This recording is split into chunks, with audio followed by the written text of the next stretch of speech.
ये गवाही एक ऐसे महिला की है जिसका मृत्यु एक कार एक्सीडेंट के द्वारा हो जाता है और ये दुर्घटना इतना भयानक था जिससे वो महिला कई दिनों तक कोमा में चली जाती है, जिससे बाहर आ पाना उसके लिए असंभव था।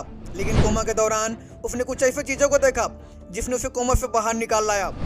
मार्च 2000 को जब वैलेरी की बहन प्रार्थना कर रही थी तब प्रभु ने यीशु दिखाया कि वो कार ड्राइविंग कर रही है और अचानक से उसको कार एक बड़े से ट्रक से जाकर टकरा जाता है और उसका एक्सीडेंट हो जाता है। और जब वो बहन प्रार्थना से उठती है तब उसे कुछ भी समझ में नहीं आता है और वो सोचने लगती है आखिर क्यों परमेश्वर ने उसे इस घटना को दिखाया।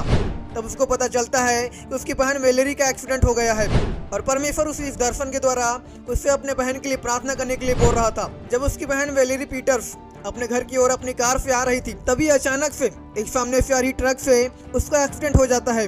वो एक्सीडेंट इतना भयानक था कि वैलेरी की कार पूरी तरह से कुचला गया था। उसी कार के अंदर वैलेरी भी थी जिसे अब तक बाहर निकाला नहीं गया था।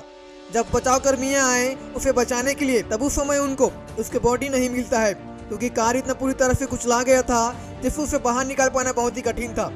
कई घंटों की कड़ी मेहनत के बाद वे कुचले हुए कार से बचाव कर्मियां उनके बॉडी को सही सलामत बाहर निकाल पाए। उस समय बचाव कर्मी उनके दोस्तों को बोल रहे थे कि वैलेरी बेहोश हो चुकी है और उसे अब बहुत ही ज्यादा चोट लगा हुआ है जिसके कारण उसका बच पाना बहुत ही मुश्किल है। तब उस घटना के बारे में उसके बहन को बताया गया, अरे वही लड़की थी जिसको परमेश्वर ने पहले से ही उस घटना के बारे में दिखा दिया था। तब वैलेरी पीटर्स की बहन जैसे इसके बारे में सुनती है तब वह तुरंत ही अपनी बहन के लिए परमेश्वर से प्रार्थना करने लगती है ताकि उसके बहन की जान बच जाए।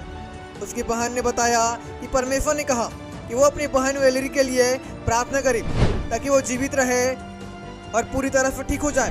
तब उसके बहन ने परमेश्वर के वचन को रखते हुए वो अपने बहन के लिए प्रार्थना करने लग जाती है। और इधर उसकी बहन वैलेरी को हॉस्पिटल में एक आपातकालीन कक्ष में उसे एडमिट किया गया था। और जब उसकी बहन प्रार्थना करने के बाद हॉस्पिटल में अपने बहन को देखने आई तब वो अपने बहन को पहचान भी नहीं पा रही थी क्योंकि वो एक्सीडेंट इतना भयानक था जिसको उसकी बहन को बहुत ही ज्यादा चोट आया था। तब उसने अपने बहन के लिए अपने दोस्तों और अपने चर्च में प्रार्थना करने के लिए बोल दिया। तब पूरी कलीसिया मिलकर उसके बहन वैलेरी के लिए प्रार्थना कर रही थी। इधर हॉस्पिटल में डॉक्टर ने उसे बताया कि उसकी बहन की हालत बहुत ही गंभीर है और उसके मस्तिष्क में कोई भी गतिविधि नहीं चल रहा है।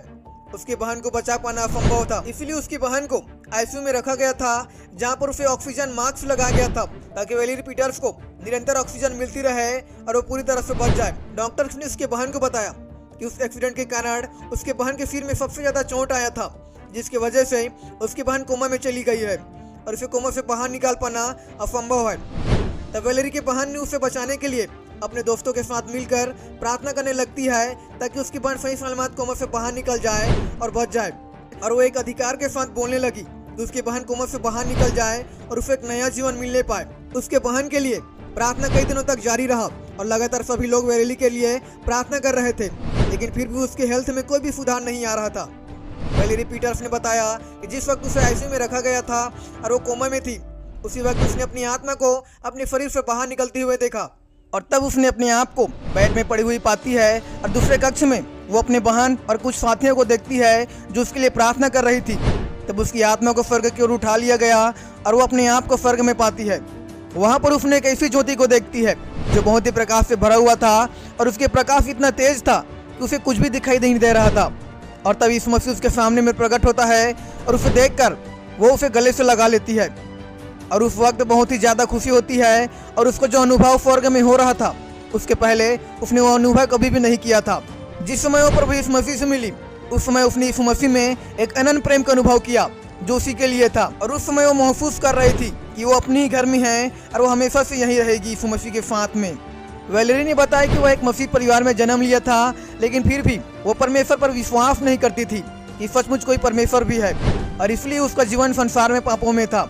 इसलिए वह जब इस मसीह से मिली तब वो रोने लगी और अपने आप में महसूस करने लगी कि इस मसीह के लायक नहीं है और वो अपने आप में बहुत सारे दोषों को महसूस कर रही थी। लेकिन जब वो प्रभु इस मसीह के सामने में थी तब उसने उसमें एक अनंत प्रेम का अनुभव किया जो उसके लिए उमड़ रहा था। उसने बताया कि उसने ऐसा प्रेम और कभी भी महसूस नहीं किया था और कभी भी उसने इस मसीह के प्रेम को नहीं जाना था, लेकिन यीशु मसीह हमेशा से ही उसे प्रेम करता था और इसी के साथ में था। वैलेरी ने बताया कि जब वो स्वर्ग में थी तब उसे अनुभव हो रहा था कि वो 1000 सालों से वहीं पर थी और इस मसीह के प्रेम से वो बहुत ही खुश थी, क्योंकि उसने इसके पहले कभी भी ऐसा प्रेम का अनुभव उसने पृथ्वी पर नहीं किया था। वैलेरी कभी भी स्वर्ग को छोड़कर जाना नहीं चाहती थी और वहीं पर वो प्रभु यीशु मसीह के साथ में रहना चाहती थी। फिर तब प्रभु यीशु मसीह ने उसे कहा कि उसे पृथ्वी पर वापस एक संदेश के साथ वापस लौटना होगा। और यीशु ने उसे कहा यदि तुम यहाँ पर रहना चाहती हो तो तुम यहाँ पर रह सकती हो। और तब वैलेरी यीशु मसीह के साथ में रहना चाहती थी और वो तैयार हो गई कि वो यीशु मसीह के साथ में स्वर्ग में ही रहेगी। लेकिन तब प्रभु यीशु मसीह ने उसको बताया कि अभी उसका उद्देश्य पृथ्वी पर पूरा नहीं हुआ है। और यीशु मसीह ने उससे कहा कि मैं चाहता हूँ कि तुम लोगों को बताओ कि मैं सचमुच में हूँ, ताकि और भी लोग उस पर विश्वास करें और अनंत जीवन का अधिकारी हो जाए। तब उस बहन को वापस से पृथ्वी पर एक उद्देश्य के साथ भेज दिया गया और वापस से वैलेरी पीटर्स की आत्मा उसके शरीर में वापस आ जाती है और वो कोमा से बाहर आ जाती है। और जैसे ही डॉक्टर्स को पता चलता है कि कोमा से वो बाहर आ रही है, तब उन्होंने उसके बहन को बताया कि उसकी बहन कोमा से बाहर आ रही है, क्योंकि उसके शरीर में हलचल होने लग रहा था। और तब उसकी बहन बहुत ही खुश होती है और परमेश्वर का धन्यवाद करती है कि परमेश्वर ने उसके बहन को बचा लिया और उसके प्रार्थना का उत्तर दे दिया। इसके बाद वैलेरी कोमा से जाग जाती है। 75 दिनों तक कोमा में रहने के बाद अब वैलेरी चमत्कारी रूप से ठीक होकर हॉस्पिटल से बाहर आ गई थी और अब वो पूरी तरह से सुरक्षित है और अच्छी थी। उसने अपने डेथ एक्सपीरियंस को अपने परिवार और अपने दोस्तों को बताया कि किस प्रकार से परमेश्वर ने उसे स्वर्ग में लेकर गया और उसे कोमा से भी बचा लिया। और उसने बताया कि प्रभु यीशु मसीह ने उसे एक संदेश भी दिया है कि वो उसको लोगों तक पहुंचाए। और वो संदेश ये था कि प्रभु यीशु मसीह जीवित खुदा है जो हर एक मनुष्य जाति से प्रेम करता है और वो हर एक को पाप से बचाना चाहता है और हर एक लोगों को वो अनंत जीवन में प्रवेश कराना चाहता है। आज परमेश्वर अपने लोगों को दर्शनों के द्वारा बातें कर रहा है ताकि उसके द्वारा परमेश्वर अपने लोगों को बचा सके। यदि आप प्रभु यीशु मसीह के बारे में नहीं जानते हैं तब मैं आपको इस मसीह के बारे में बताना चाहता हूँ। प्रभु यीशु मसीह संसार में आया मनुष्य को बचाने के लिए, ताकि वो अपने पापों से आजाद होकर स्वर्ग राज्य में प्रवेश करे। प्रभु यीशु मसीह आपसे प्यार करता है और वो आपको बचाना चाहता है।